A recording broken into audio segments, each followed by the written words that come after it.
question around, LSE, is it worth it? Do you think that it's worth putting the money into a master's that focuses on entrepreneurship, or at all a master's? What are your thoughts there, just based on your experience? What sort of answer can I give here? The answer is yes. Yeah. So I think it's all about again, your own personal journey, right? It's a lot about, hey, listen, why am I going to grad school, or why am I going to this specific grad school? So I think it's just about answering those questions, and making something worth it or not worth it is not the school's real impetus. The school's not out there to actually say, hey, listen, you've given us this tuition fee, so we'll make it worth it for you now. I mean, just with about the numbers that these schools accept, your 10,000 plus at any sort of prestigious institution won't really there is just the systems designed in this way, where any student who actually comes in needs to be sort of laser focused on why they're going to attend this university or get this specific education. And being able to sort of navigate that fairly well, of course, is like a little bit of a challenge. But again, being a go-getter yourself, trying to understand why am I going to this institution and what will I derive out of it, is really sort of the answer. I think a lot of answers, people seek external validation and people seek answers outside. Whereas I think the best way to do this is to actually take an inward look, understand whether attending this institution in this country would be good for me or not. And then answering that, laying your future plans ahead of you would really sort of create that clarity in your own mind. In terms of LSE, I think, yeah, I had a fantastic time there, just sort of understanding various classes, just sort of in terms of being exposed to like professors all across the spectrum who are like really, really sharp minds in what they're doing, meeting friends whom I just posted about sort of this session today at like my WhatsApp group, and I think David's on it. And of course, I just got like an outpouring of congratulatory messages from like all across the world, right? So that's a real sort of good feeling, meeting people whom you can sort of keep those bonds on for years, really compounds. And I think schools are a great way to do that. But again, to each his own. There obviously has been this question of, if you're paying thousands of dollars or thousands of pounds to an institution, are we sort of getting our ROI out of it? And I think, yeah, the answer is for you to decide with what you do from that education. The institution really sort of can't spoon feed you and tell you, hey, listen, here's a job at the end of the degree and you pay 20,000 pounds, but here this job's going to give you 50,000 pounds. The world doesn't work that way. So you need to be smart about, taking that decision yourself. Yeah, and I think that point around the like-minded community is one of the most powerful things that you can take from. Just wanted to make sure, before David, you jump in and ask your question, just wanted to make sure Ali got his question answered around as well, the kind of, can you teach entrepreneurship? Because I think that was another component of the question. Yeah, so I think you can't really sort of, or you definitely learn about entrepreneurship on the field in terms of like giving you a very, very like clear-cut answer, right? I think entrepreneurship, or rather sales, business, etc., like there can be simulated environments at universities or in the classroom that might sort of help you boost your confidence. But the amount of twists and turns or real world scenarios when you need to show the value proposition of your product, there's nothing like getting like real market validation. And I think just opening up a lemonade stand in like so-called sort of that first leap of entrepreneurship that, let's say, kids across the US, etc., take, right, is what entrepreneurship is really about. Like, go out there, try and sell something to real people in the real world. And that's when you really learn the most out of this journey called entrepreneurship. Classrooms definitely can help you sort of get a basic understanding. They can help you get that network, which can actually support you when you're going out and creating something. They can help you with sessions like this. I mean, this happened because I'm an alum from the LSE, and of course, like, we're putting people together, and of course, a lot of that sort of helps. So I think a lot of ancillary things can be learned from the classroom in terms of entrepreneurship. I think helping, or rather creating programs like Generate, which make it a lot more real world, right? Where Generate's actually supporting real world entrepreneurs and them having sort of getting supported from the school, is like a very powerful method to actually go out there. But in terms of really sort of, delivering a product that makes sense for people, you need to be out in the streets selling yourself to actually understand that. Brilliant. I think that is the correct answer. I'll send you the check later, Dhruv. David, question. Dhruv, I know you said the pitching doesn't come naturally, but in those seminars back in the day, you seemed pretty natural. Yeah. Thanks for the rehearsed compliment. I David. know. I used to just sit there and watch. Right. Yeah. Yeah, my question is sort of orientated around like sort of how you made that move into VC and what were you sort of thinking about in your mind in terms of making that leap? Was it an opportunity? Was it sort of, like I said, a bad experience? Was it something that you just wanted to get more into helping, or just what was your mindset into getting into that space? Because when I met you, obviously back in the day, it wasn't I don't think you were thinking about it at that time. So yeah, it's just something I'm interested to hear how that progressed. Yeah, so I think a big part of that just happened naturally, like over the past few years, David. So like just working with various entrepreneurs, just sort of being in different ecosystems, spending time in London and the Bay Area and in Bangalore, of course, like it's just exposed me to like various ideas. And I just sort of understood a little bit more about me, that I love sort of exploring these different ideas and working with founders across different stages, across different countries, etc. So that's why like our mission is to actually be like a global venture capital firm. We're looking at ideas all across the world. We're looking at interesting companies, interesting Indian companies that are building for global markets, very sort of future centric companies in the US. And I think just digging like a little deeper into how different entrepreneurs can be helped, right? Like I think a lot of venture capital still goes to a very concentrated set of people as well. So I think managers or other emerging managers who have that discretion now to actually spend dollars also widens the access pool of like a different set of entrepreneurs. Let's say one of the sort of things that we're looking at doing in the US specifically is backing immigrant founders. So looking at immigrants from all across the globe who actually come in, we sort of help them with their visa or green card process a little bit as well. And we're seeing how to sort of streamline that. But I think just sort of measuring that over the past couple of years has like got me a lot more excited. And right after the whole segment acquisition happened, I was looking at what would be the right next move. And I think VC just sort of sprung up in that sense. And like not working with another firm, but like creating my own was obviously like a hard sort of decision to take, right? But I sort of partnered up with two excellent partners. One of them happens to be my sister, who's on the call as well. So Surabhi, of course, I'm like, as you know, I mean, she was sort of the director of HR at WeWork India.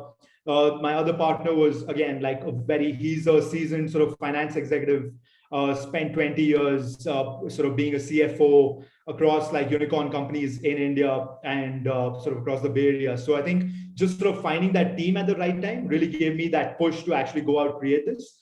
And I think we're innately driven to just sort of support entrepreneurs. And obviously it's a very sort of intellectually satisfying profession in that sense. So I think it's a culmination of many things, but it's been like a culmination, or rather a next move based on the past decade of work that I've done. Okay, brilliant, man. Thanks a lot. Very, very impressive as well. So congrats. Yeah.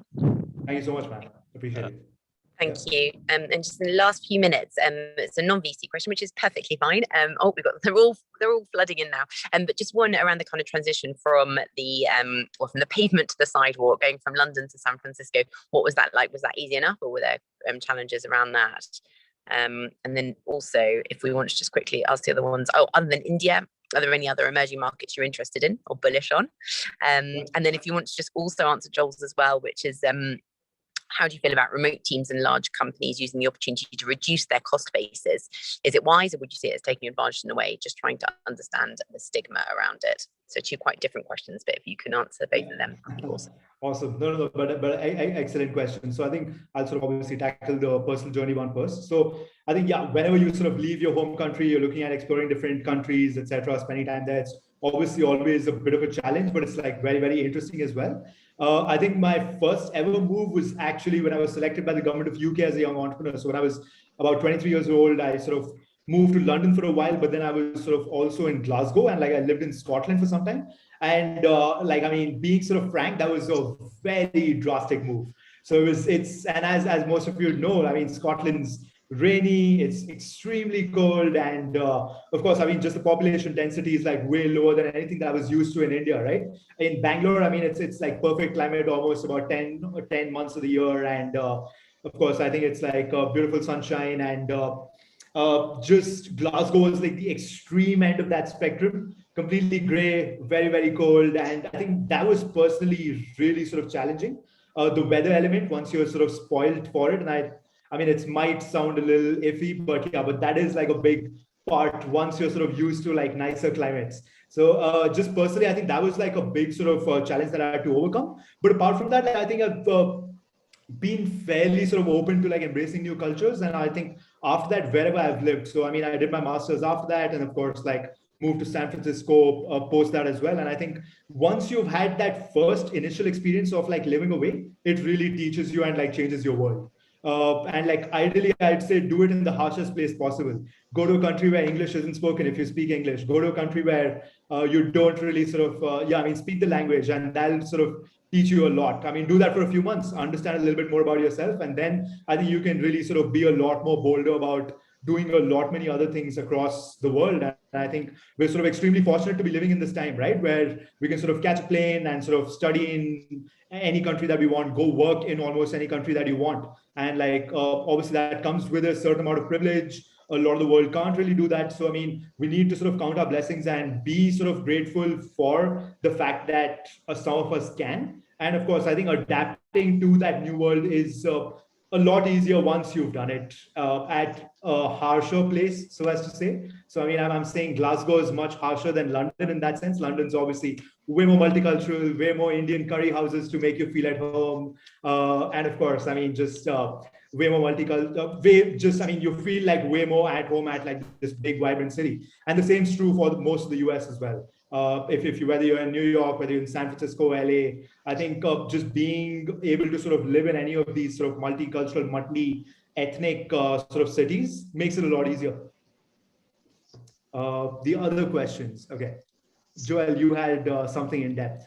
What was that? Yeah, so it was just around sort of remote teams, and like you mentioned that you're from Bangalore, and like obviously a lot of people are hiring tech in Bangalore essentially because of the amount of talent over there. But at the same time, they're using it as part of like their cost advantage kind of a thing, reduce the cost base kind of a situation.